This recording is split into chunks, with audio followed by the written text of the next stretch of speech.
ಆತ್ಮೀಯ ವಿದ್ಯಾರ್ಥಿಗಳೇ, R V maths ಟ್ಯೂಟರ್ಗೆ ತಮ್ಮನ್ನು ಸ್ವಾಗತ ಕೋರ್ತಾ ವಿದ್ಯಾರ್ಥಿಗಳೇ, ನಾವು ಕಳೆದ ವಿಡಿಯೋಗಳಲ್ಲಿ 8ನೇ ತರಗತಿ ಘಾತಾಂಕಗಳ ಆಟ ಪಾಠದ ಪುಟ ಸಂಖ್ಯೆ 48ರಲ್ಲಿರ್ತಕ್ಕಂಥ ಮೊದಲ 6 ಮುಖ್ಯ ಪ್ರಶ್ನೆಯಲ್ಲಿರ್ತಕ್ಕಂಥ ಸಮಸ್ಯೆಗಳಿಗೆ ನಾವು ಪರಿಹಾರಗಳನ್ನು ಬಿಡಿಸಿದ್ದೇವೆ. ತಾವೇನಾದರೂ ಆ ವಿಡಿಯೋಗಳನ್ನು ನೋಡಿಲ್ಲ ಅಂದರೆ ಡಿಸ್ಕ್ರಿಪ್ಷನ್ನಲ್ಲಿ ನಾನು ಲಿಂಕನ್ನು ಹಾಕಿರ್ತೀನಿ, ತಾವು ಆ ವಿಡಿಯೋಗಳನ್ನು ನೋಡ್ಬೋದು. ಇವತ್ತಿನ ಈ ಒಂದು ತರಗತಿಯಲ್ಲಿ ಪುಟ ಸಂಖ್ಯೆ 49ರಲ್ಲಿರ್ತಕ್ಕಂಥ 7, 8, 9, 10 ಮತ್ತು 11ನೇ ಸಮಸ್ಯೆಗಳಿಗೆ ನಾವು ಪರಿಹಾರಗಳನ್ನು ಬಿಡಿಸೋಣ. ವಿದ್ಯಾರ್ಥಿಗಳೇ, ಘಾತಾಂಕಗಳ ಆಟ ಪಾಠದ ಪುಟ ಸಂಖ್ಯೆ 49ರಲ್ಲಿರ್ತಕ್ಕಂಥ 7ನೇ ಸಮಸ್ಯೆ, ಸಮನಾದ ಬೆಲೆ ಹೊಂದಿರುವ ಸಂಖ್ಯೆಗಳನ್ನು ವೃತ್ತಾಕಾರ ಮಾಡಿ. ಇಲ್ಲಿ ವಿದ್ಯಾರ್ಥಿಗಳೇ 1, 2, 3, 4 ಮತ್ತು 5 ಸಂಖ್ಯೆಗಳನ್ನು ಕೊಟ್ಟಿದ್ದಾರೆ. ಈ 5 ಸಂಖ್ಯೆಗಳನ್ನು ನಾವು ಸಂಕ್ಷೇಪಿಸೋಣ. ತದನಂತರ ಯಾವ ಸಂಖ್ಯೆಗಳು ಒಂದಕ್ಕೊಂದು ಸಮನಾಗ್ತವೋ ಅಂಥ ಸಂಖ್ಯೆಗಳಿಗೆ ನಾವು ವೃತ್ತಾಕಾರದಿಂದ ಗುರುತಿಸೋಣ. ವಿದ್ಯಾರ್ಥಿಗಳೇ, ಕೊಟ್ಟಿರ್ತಕ್ಕಂಥ ಸಂಖ್ಯೆಗಳನ್ನು ನಾನಿಲ್ಲಿ ಬರ್ಕೊಂಡಿದ್ದೀನಿ. ಇಲ್ಲಿ ಮೊದಲನೇ ಒಂದು ಸಂಖ್ಯೆ 2^4 ಗುಂಡ್ಲೆ 3^6 ಇದೆ ವಿದ್ಯಾರ್ಥಿಗಳೇ. ದಿಸ್ ಈಕ್ವಲ್ ಟು ವಿದ್ಯಾರ್ಥಿಗಳೇ, ಈ ಒಂದು 2^4 ಗುಂಡ್ಲೆ 3^6 ನಾನು ಸ್ವಲ್ಪ ಬದಲಾವಣೆ ಮಾಡಿ ನಾನು ಬರ್ಕೊಳ್ತಾ ಇದ್ದೀನಿ.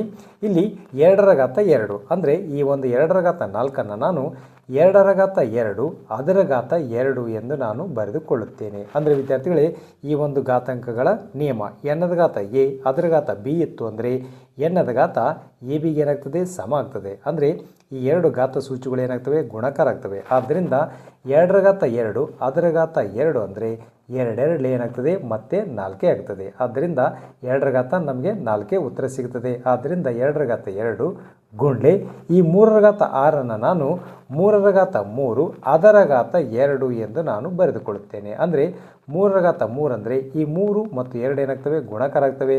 3 ಮತ್ತೆ ನಮಗೆ 6 ಸಿಗ್ತದೆ ವಿದ್ಯಾರ್ಥಿಗಳೇ.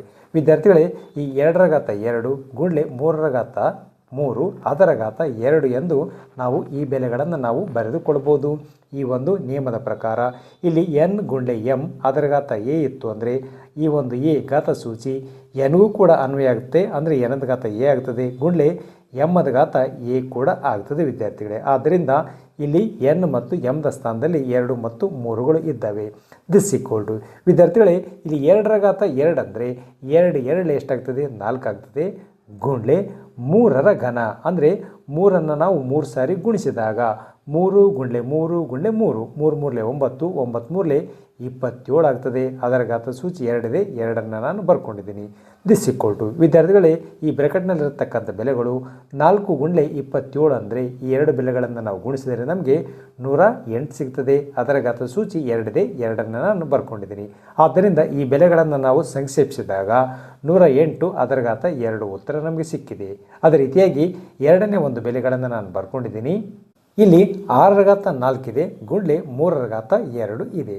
ದಿಸ್ ಈಕ್ವಲ್ ಟು ಈ ಬೆಲೆಗಳನ್ನು ಸ್ವಲ್ಪ ನಾವು ಬದಲಾವಣೆ ಮಾಡ್ತಾ ಬರೆಯೋಣ. ಇಲ್ಲಿ 6^4 ಇದೆ, ಇದನ್ನು ನಾನು 6^2 ಅದರ ಘಾತ 2 ಎಂದು ನಾನು ಬರೆದುಕೊಳ್ಳುತ್ತೇನೆ. ಈ ಒಂದು ನಿಯಮದ ಪ್ರಕಾರ ಇಲ್ಲಿ 2 ಏನಾಗ್ತದೆ, 4 ಆಗ್ತದೆ. ಆದ್ದರಿಂದ 6^2 ಗುಂಡ್ಲೆ ಈ 3^2 ನಾನು 3 ಅದರ ಘಾತ 2 ಅಂತ ನಾನು ಬರ್ಕೊಂಡಿದ್ದೀನಿ. ಇಲ್ಲಿ ಘಾತ ಸೂಚಿ ಏನಿಲ್ಲ ಅಂದರೂ ಕೂಡ 1 ಇರ್ತದೆ. 1 ಮತ್ತೆ 2 ಆಗ್ತದೆ. ಆದ್ದರಿಂದ 3^1 ಅಥವಾ 3 ಅಂತ ನಾನು ಬರ್ಕೊಂಡಿದ್ದೀನಿ. ದಿಸ್ ಈಕ್ವಲ್ ಟು ವಿದ್ಯಾರ್ಥಿಗಳೇ, 6^2 ಅಂದರೆ 6 36 ಆಗ್ತದೆ ಗುಂಡ್ಲೆ ಈ ಒಂದು 3ಅನ್ನು ಹಾಗೆ ನಾನು ಬರ್ಕೊಂಡಿದ್ದೀನಿ. ಘಾತ ಸೂಚಿ 2ಅನ್ನು ನಾನು ಬರ್ಕೊಂಡಿದ್ದೀನಿ. ದಿಸ್ ಈಕ್ವಲ್ ಟು ಈ ಒಂದು 36ಅನ್ನು 3ಕ್ಕೆ ನಾವು ಗುಣಿಸಿದರೆ ನಮಗೆ 108 ಸಿಗ್ತದೆ. ಅದರ ಘಾತ ಸೂಚಿ 2 ಇದೆ, 2ಅನ್ನು ನಾನು ಬರ್ಕೊಂಡಿದ್ದೀನಿ. ಈ ಬೆಲೆಗಳನ್ನು ನಾವು ಸಂಕ್ಷೇಪಿಸಿದಾಗ 108 ಅದರ ಘಾತ 2 ನಮಗೆ ಉತ್ತರ ಸಿಗ್ತದೆ. ಅದೇ ರೀತಿಯಾಗಿ ಈ ಒಂದು 3ನೇ ಬೆಲೆಯನ್ನು ನಾನು ಸಂಕ್ಷೇಪಿಸ್ತಾ ಇದ್ದೀನಿ. ಇಲ್ಲಿ 6^10 ಇದೆ. ದಿಸ್ ಈಕ್ವಲ್ ಟು ಈ ಒಂದು 6^10 ನಾನು ಸ್ವಲ್ಪ ಬದಲಾವಣೆ ಮಾಡ್ತಾ ನಾನು ಬರ್ಕೊಳ್ತಾ ಇದ್ದೀನಿ. ಈ ಒಂದು 6ಅನ್ನು ನಾವು 2 ಗುಂಡ್ಲೆ 3 ಎಂದು ನಾವು ಬರೆದುಕೊಳ್ಬೋದು. 2 3 6 ಆಗ್ತದೆ. ಅದರ ಘಾತ 10 ನಾನು ಬರ್ಕೊಂಡಿದ್ದೀನಿ. ದಿಸ್ ಈಕ್ವಲ್ ಟು ವಿದ್ಯಾರ್ಥಿಗಳೇ ಈ ಒಂದು ನಿಯಮವನ್ನು ನಾವು ನೆನಪು ಮಾಡಿಕೊಂಡ್ರೆ ಎನ್ ಗುಂಡ್ಲೆ ಎಮ್ ಅದರ ಘಾತ ಎ ಇತ್ತು ಅಂದರೆ ಈ ಒಂದು ಎ ಘಾತ ಸೂಚಿ ಎನ್ಗೂ ಕೂಡ ಅನ್ವಯ ಆಗ್ತದೆ ಎಮ್ಗೂ ಕೂಡ ಅನ್ವಯ ಆಗ್ತದೆ. ಆದ್ದರಿಂದ ಎನದ ಘಾತ ಎ ಗುಂಡ್ಲೆ ಎಮ್ಮದ ಘಾತ ಎ ಆಗ್ತದೆ. ಆದ್ದರಿಂದ ಇಲ್ಲಿ 2ರ ಘಾತ 10 ಗುಂಡ್ಲೆ 3ರ ಘಾತ 10 ಆಗ್ತದೆ ವಿದ್ಯಾರ್ಥಿಗಳೇ.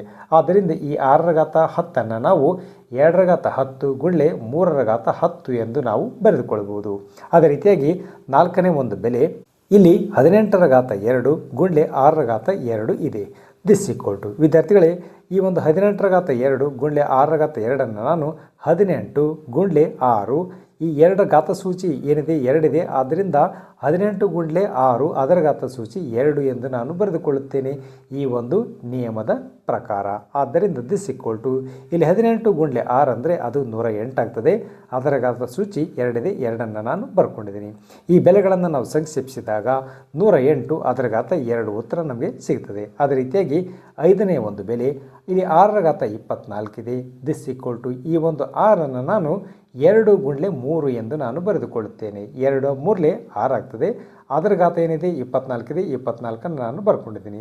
ದಿಸ್ ಈಕ್ವಲ್ ಟು ಈ ಒಂದು ನಿಯಮದ ಪ್ರಕಾರ ಎನ್ ಗುಂಡ್ಲೆ ಎಮ್ ಅದರ ಘಾತ ಎ ಅಂದರೆ ಎನದ ಘಾತ ಎ ಗುಂಡ್ಲೆ ಎಮ್ಮದ ಘಾತ ಎ ಆಗ್ತದೆ. ಆದ್ದರಿಂದ ದಿಸ್ ಈಕ್ವಲ್ ಟು 2ರ ಘಾತ 24 ಗುಂಡ್ಲೆ 3ರ ಘಾತ 24 ಆಗ್ತದೆ ವಿದ್ಯಾರ್ಥಿಗಳೇ. ನಾವು ಈ ಎಲ್ಲ ಬೆಲೆಗಳನ್ನು ನಾವು ಗಮನಿಸಿದರೆ ಇಲ್ಲಿ ವಿದ್ಯಾರ್ಥಿಗಳೇ 108 ಅದರ ಘಾತ 2 108 ಅದರ ಘಾತ 2 108 ಅದರ ಘಾತ 2 ಅಂದರೆ ಈ 3 ಬೆಲೆಗಳು ಒಂದಕ್ಕೊಂದು ಏನಾಗಿದ್ದಾವೆ ಸಮನಾಗಿದ್ದಾವೆ. ಅದೇ ರೀತಿಯಾಗಿ ಈ ಒಂದು 3ನೇ ಸಂಖ್ಯೆ ಮತ್ತು 5ನೇ ಸಂಖ್ಯೆಯನ್ನು ನಾವು ಗಮನಿಸಿದರೆ ಇಲ್ಲಿ 2ರ ಘಾತ 10 ಇದೆ, ಇಲ್ಲಿ 2ರ ಘಾತ 24 ಇದೆ, 3ರ ಘಾತ 10 ಇದೆ, 3ರ ಘಾತ 34 ಇದೆ. ಅಂದರೆ ಈ 2 ಬೆಲೆಗಳು ಒಂದಕ್ಕೊಂದು ಸಮನಾಗಿ ಇಲ್ಲ ವಿದ್ಯಾರ್ಥಿಗಳೇ. ಆದರೆ ಇಲ್ಲಿ ಸಮನಾಗಿರ್ತಕ್ಕಂಥ ಬೆಲೆಗಳು ಯಾವ್ಯಾವು 108ರ ಘಾತ 2 108ರ ಘಾತ 2 108ರ ಘಾತ 2 ಅಂದರೆ ಇಲ್ಲಿ ನೀವು ಉತ್ತರವನ್ನು ಬರಿತೀರಾ. ಸಮನಾದ ಬೆಲೆ ಹೊಂದಿರುವ ಸಂಖ್ಯೆಗಳು ಯಾವ್ಯಾವು 2ರ ಘಾತ 4 ಗುಂಡ್ಲೆ 3ರ ಘಾತ 6 ಅಂದರೆ 108ರ ಘಾತ 2 ಏನು ಉತ್ತರ ಬಂದಿದೆ ಅದನ್ನು ನೀವು ಇಲ್ಲಿ ಬರ್ತೀರಾ 2ರ ಘಾತ 4 ಗುಂಡ್ಲೆ 3ರ ಘಾತ 6. ಅದೇ ರೀತಿಯಾಗಿ 108ರ ಘಾತ 2 ಇನ್ನೊಂದು ಬೆಲೆ ಬಂದಿದೆ ಅದು 6ರ ಘಾತ 4 ಗುಂಡ್ಲೆ 3ರ ಘಾತ 2 6ರ ಘಾತ 4 ಗುಂಡ್ಲೆ 3ರ ಘಾತ 2. ಅದೇ ರೀತಿಯಾಗಿ 108 ಅದರ ಘಾತ 2 ಉತ್ತರ ಬಂದಿದೆ ಅದು 18ರ ಘಾತ 2 ಗುಂಡ್ಲೆ 6ರ ಘಾತ 2 18ರ ಘಾತ 2 ಗುಂಡ್ಲೆ 6ರ ಘಾತ 2 ಅಂದರೆ ಈ 3 ಬೆಲೆಗಳು ಒಂದಕ್ಕೊಂದು ಏನಾಗಿದ್ದಾವೆ ಸಮನಾದ ಬೆಲೆಗಳನ್ನು ಹೊಂದಿದ್ದಾವೆ ವಿದ್ಯಾರ್ಥಿಗಳೇ. ಅಲ್ಲಿ ವೃತ್ತವನ್ನು ಹಾಕಿ ಅಂತ ಪ್ರಶ್ನೆ ಕೊಟ್ಟಿದ್ದಾನೆ. ಆದ್ದರಿಂದ ನೀವು ಈ ಬೆಲೆಗಳಿಗೆ ವೃತ್ತ ಕೂಡ ಹಾಕ್ಬೋದು ಅಥವಾ ಸಮನಾದ ಬೆಲೆ ಹೊಂದಿರುವ ಸಂಖ್ಯೆಗಳು ಅಂತ ನೀವು ಬರೆದು ಈ 3 ಸಂಖ್ಯೆಗಳನ್ನು ಕೂಡ ನೀವು ಬರೆಯಬಹುದು. ಅದೇ ರೀತಿಯಾಗಿ 8ನೇ ಒಂದು ಸಮಸ್ಯೆ ಕೆಳಗಿನವುಗಳಲ್ಲಿ ಪ್ರತಿಯೊಂದರಲ್ಲಿ ದೊಡ್ಡ ಸಂಖ್ಯೆಯನ್ನು ಗುರುತಿಸಿ. ಇಲ್ಲಿ ವಿದ್ಯಾರ್ಥಿಗಳೇ 1 2 ಮತ್ತು 3 ಸಂಖ್ಯೆಗಳನ್ನು ಕೊಟ್ಟಿದ್ದಾನೆ. ಇವುಗಳನ್ನು ನಾವು ಸಂಕ್ಷೇಪಿಸೋಣ. ತದನಂತರ ದೊಡ್ಡ ಸಂಖ್ಯೆ ಯಾವುದು ಅಂತ ನಾವು ಗುರುತಿಸೋಣ. ವಿದ್ಯಾರ್ಥಿಗಳೇ ಇಲ್ಲಿ ಮೊದಲನೇ ಒಂದು ಸಂಖ್ಯೆ 4ರ ಘಾತ 3 ಅಥವಾ 3ರ ಘಾತ 4. ಈ 2 ಬೆಲೆಗಳಲ್ಲಿ ಯಾವುದು ದೊಡ್ಡದು ಅಂತ ನಾವು ನೋಡೋಣ. ಆದ್ದರಿಂದ ಇಲ್ಲಿ ವಿದ್ಯಾರ್ಥಿಗಳೇ 4ರ ಘಾತ 3 4ರ ಘಾತ 3 ಈಸ್ ಈಕ್ವಲ್ ಟು 4ರ ಘನ ಅಂದರೆ 4ಅನ್ನು ನೀವು 3 ಸಾರಿ ಗುಣಿಸ್ತೀರಾ. 4 ಗುಂಡ್ಲೆ 4 ಗುಂಡ್ಲೆ 4 4 4 16 16 4 64 ಆಗ್ತದೆ. ಆದ್ದರಿಂದ 4ರ ಘಾತ 3 ಇದರ ಬೆಲೆ 64 ನಮಗೆ ಸಿಗ್ತದೆ. ಅದೇ ರೀತಿಯಾಗಿ 3ರ ಘಾತ 4 3ರ ಘಾತ 4 ಈಸ್ ಈಕ್ವಲ್ ಟು 3ಅನ್ನು ನೀವು 4 ಸಾರಿ ಗುಣಿಸ್ತೀರ ವಿದ್ಯಾರ್ಥಿಗಳೇ. 3 ಗುಂಡ್ಲೆ 3 ಗುಂಡ್ಲೆ 3 ಗುಂಡ್ಲೆ 3 3 3 9 9 3 27 27 3 81 ಆಗ್ತದೆ ವಿದ್ಯಾರ್ಥಿಗಳೇ. 4ರ ಘನ 64 ಉತ್ತರ ನಮಗೆ ಸಿಕ್ಕರೆ 3ರ ಘಾತ ಸೂಚಿ 4 ಇರತಕ್ಕಂಥ ಈ ಬೆಲೆಯ ಬೆಲೆ 81 ನಮಗೆ ಸಿಕ್ಕಿದೆ. ಆದ್ದರಿಂದ ದೊಡ್ಡ ಸಂಖ್ಯೆ ಯಾವುದಾಗ್ತದೆ ವಿದ್ಯಾರ್ಥಿಗಳೇ 3ರ ಘಾತ 4 ಆಗ್ತದೆ. ಆದ್ದರಿಂದ ಇಲ್ಲಿ 81 ಉತ್ತರ ಬಂದಿದೆ. ಆದ್ದರಿಂದ ದೊಡ್ಡ ಸಂಖ್ಯೆ 3ರ ಘಾತ 4 ಅಂತ ನೀವು ಉತ್ತರವನ್ನು ಬರಿತೀರಾ. ಅದೇ ರೀತಿಯಾಗಿ 2ನೇ ಒಂದು ಬೆಲೆಗಳು 2ರ ಘಾತ 8 ಅಥವಾ 8ರ ಘಾತ 2 ಇದೆ ವಿದ್ಯಾರ್ಥಿಗಳೇ. ಆದ್ದರಿಂದ 2ರ ಘಾತ 8 2ರ ಘಾತ 8 ಈಸ್ ಈಕ್ವಲ್ ಟು 2ಅನ್ನು ನೀವು 8 ಸಾರಿ ಗುಣಿಸ್ತೀರಾ. 2 ಗುಂಡ್ಲೆ 2 ಗುಂಡ್ಲೆ 2 ಗುಂಡ್ಲೆ 2 ಗುಂಡ್ಲೆ 2 ಗುಂಡ್ಲೆ 2 ಗುಂಡ್ಲೆ 2 ಗುಂಡ್ಲೆ 2 8 ಸಾರಿ ನೀವು ಗುಣಿಸ್ತೀರಾ. 2 2 4 4 2 8 8 2 16 16 2 32 32 2 64 64 ಎರಡಲೇ 128, 128 ಎರಡಲೇ 256 ಆಗ್ತದೆ ವಿದ್ಯಾರ್ಥಿಗಳೇ. ಅದೇ ರೀತಿಯಾಗಿ 8ರ ವರ್ಗ ಅಂದರೆ 8 64 ಆಗ್ತದೆ ವಿದ್ಯಾರ್ಥಿಗಳೇ. ಆದ್ದರಿಂದ ಇಲ್ಲಿ 256 ನಮಗೆ ದೊಡ್ಡ ಸಂಖ್ಯೆ ಕಾಣುತ್ತದೆ. ಆದ್ದರಿಂದ ಇಲ್ಲಿ 2ರ ಘಾತ 8 ಏನಾಗ್ತದೆ, ದೊಡ್ಡ ಸಂಖ್ಯೆ ಆಗ್ತದೆ. ಆದ್ದರಿಂದ ದೊಡ್ಡ ಸಂಖ್ಯೆ 2ರ ಘಾತ 8 ಅಂತ ಉತ್ತರ ಬರೀತೀರಾ. ಅದೇ ರೀತಿಯಾಗಿ ಮೂರನೇ ಒಂದು ಬೆಲೆಗಳು 100ರ ಘಾತ 2 ಅಥವಾ 2ರ ಘಾತ 100. ಆದ್ದರಿಂದ ಈ 100ರ ಘಾತ 2 ಅಂದರೆ 100ರ ವರ್ಗ ಅಂದರೆ 100 ಗುಂಡ್ಲೆ 100 ಅಂದರೆ 100 ಗುಂಡ್ಲೆ 100 ಅಂದರೆ ಅದು 10,000ಕ್ಕೆ ಏನಾಗ್ತದೆ, ಸಮ ಆಗ್ತದೆ. ಅದೇ ರೀತಿಯಾಗಿ 2ರ ಘಾತ 100, 2ರ ಘಾತ 100 ಈಸ್ ಈಕ್ವಲ್ ಟು ಈ 2ರ ಘಾತ 100ಅನ್ನು ನಾವು 2ರ ಘಾತ 10 ಅದರ ಘಾತ 10 ಎಂದು ನಾವು ಬರೆದುಕೊಳ್ಬೋದು. 10 ಗುಂಡ್ಲೆ 10 ಅಂದರೆ ಏನಾಗ್ತದೆ, ಅದು 100 ಆಗ್ತದೆ. ಅಂದರೆ 2ರ ಘಾತ 100ಕ್ಕೆ ಏನಾಗ್ತದೆ, ಸಮ ಆಗ್ತದೆ. ದಿಸ್ ಈಕ್ವಲ್ ಟು ವಿದ್ಯಾರ್ಥಿಗಳೇ ಈ 2ರ ಘಾತ 10ಅನ್ನು ನಾವು 2ಅನ್ನು 10 ಸಾರಿ ನಾವು ಗುಣಿಸ್ಬೇಕಾಗ್ತದೆ ವಿದ್ಯಾರ್ಥಿಗಳೇ. ಅದರ ಘಾತ 10 ಇದೆ, ಅದರ ಘಾತ 10ಅನ್ನು ನಾನು ಬರ್ಕೊಂಡಿದ್ದೀನಿ. ಈ 2ಅನ್ನು ನಾವು 10 ಸಾರಿ ನಾವು ಗುಣಿಸಿದಾಗ 2 2 4, 4 2 8, 8 2 16, 16 2 32, 32 2 64, 64 2 128, 128 2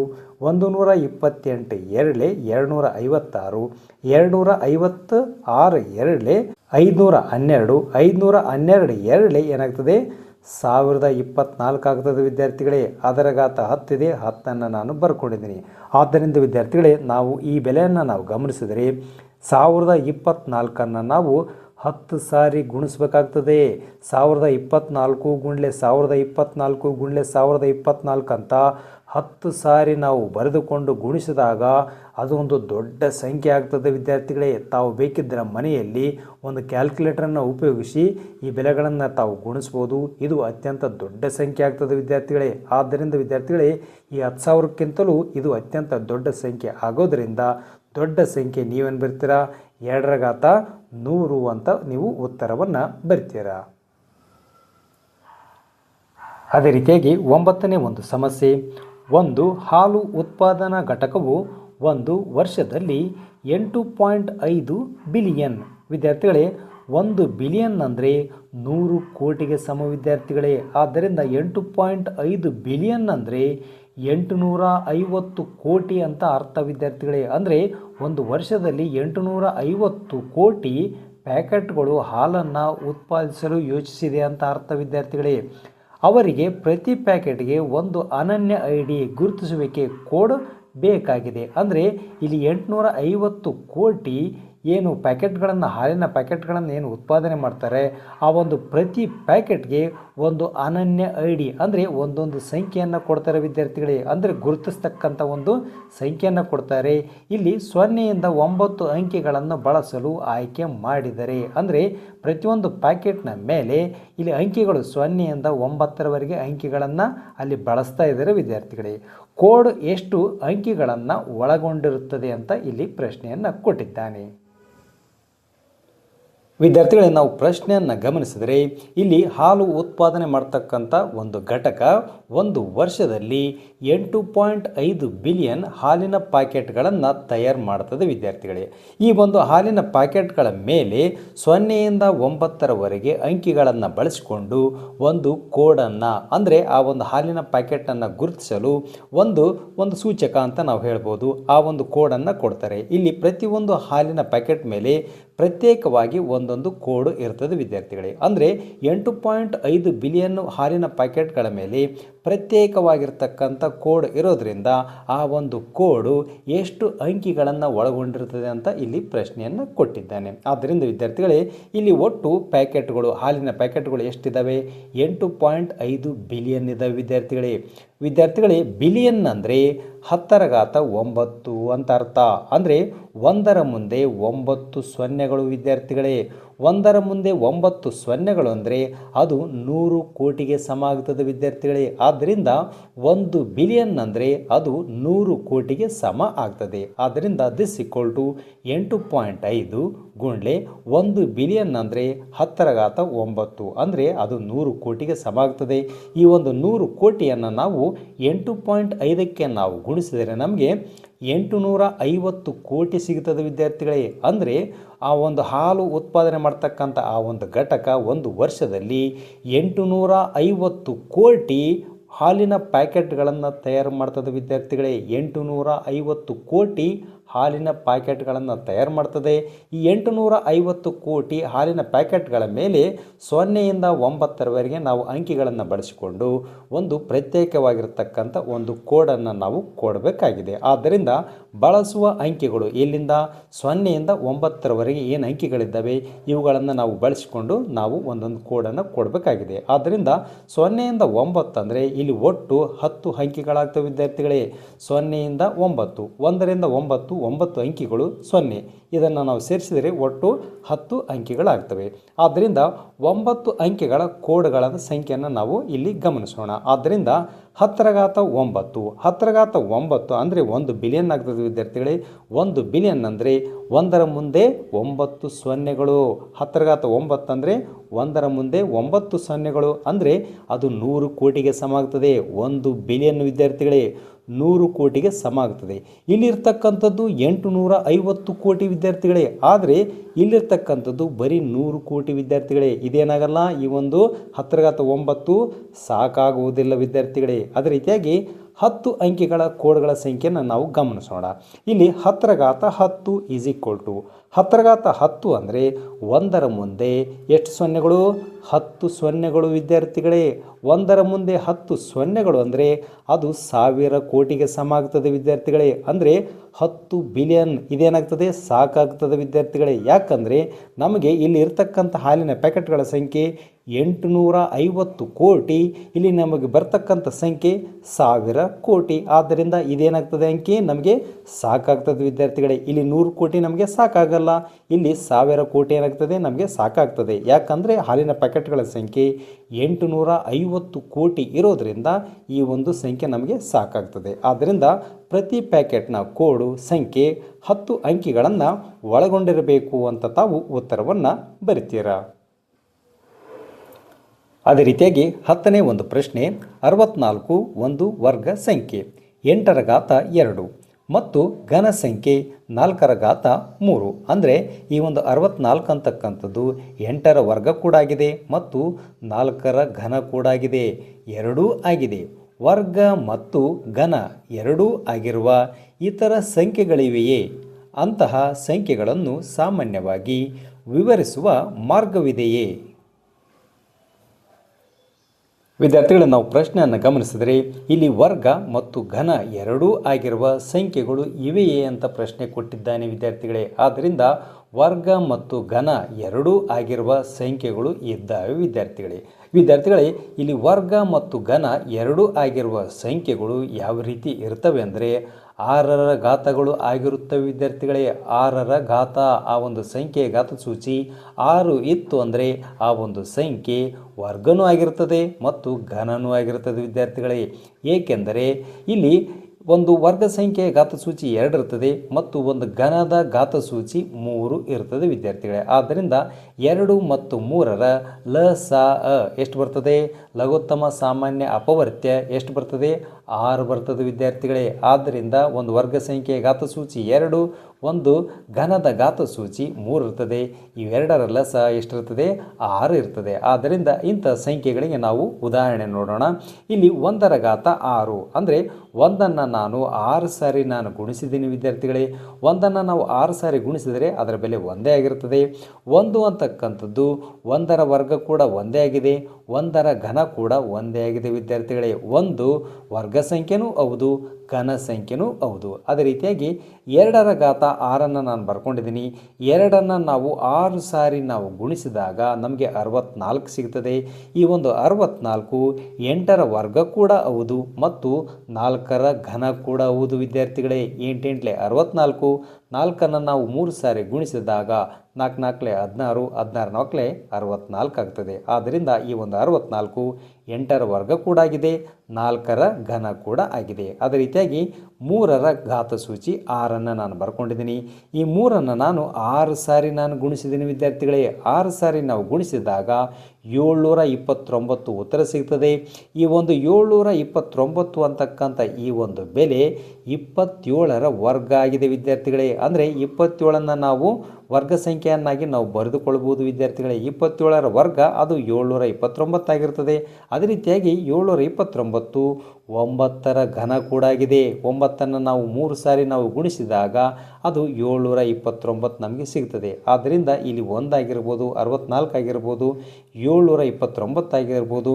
ಈ ಸಂಖ್ಯೆಗಳು ವರ್ಗ ಸಂಖ್ಯೆ ಕೂಡ ಆಗಿದೆ ಮತ್ತು ಘನ ಸಂಖ್ಯೆಗಳು ಕೂಡ ಆಗಿದೆ ವಿದ್ಯಾರ್ಥಿಗಳೇ. ಆದ್ದರಿಂದ ಒಂದು ಸಂಖ್ಯೆ ವರ್ಗವೂ ಮತ್ತು ಘನವೂ ಆಗಿರಬೇಕಾದರೆ ಅದು ಯಾವುದಾದರೂ ಪೂರ್ಣಾಂಕದ 6ನೇ ಘಾತವಾಗಿರಬೇಕು ವಿದ್ಯಾರ್ಥಿಗಳೇ. ಅಂದರೆ ಎನ್ನದ ಘಾತ 6 ಎನ್ ಅಂತಕ್ಕಂಥದ್ದು ಒಂದು ಸಂಖ್ಯೆ.